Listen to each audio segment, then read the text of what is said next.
কিছু সময় জীবনে আপনাকে অনেক উপরে উঠতে হলে পিছনে যেতে হবে। Yes, you have to go back. Why? কারণ আপনি যখন অনেক দ্রুত গতিতে যাবেন, তার জন্য কিন্তু আপনার একটা স্পিড আপ করার জন্য একটা পর্যাপ্ত স্পেস দরকার। ইয়েস, দেখবেন অনেক উঁচু পাহাড়ে যখন গাড়ি উঠতে চায়, তখন তাকে কিন্তু অনেক দূর থেকে স্পিড আপ করতে হয়।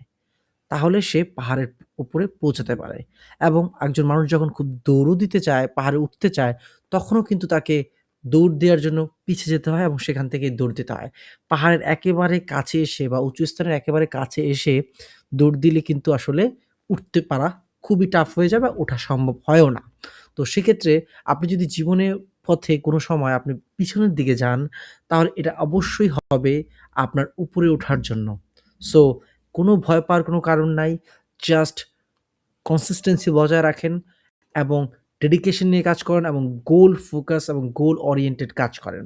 দেখবেন আপনি পাহাড়ের উপরে পৌঁছে গেছেন। যদিও আপনি লাইফে পিছিয়ে গেছেন।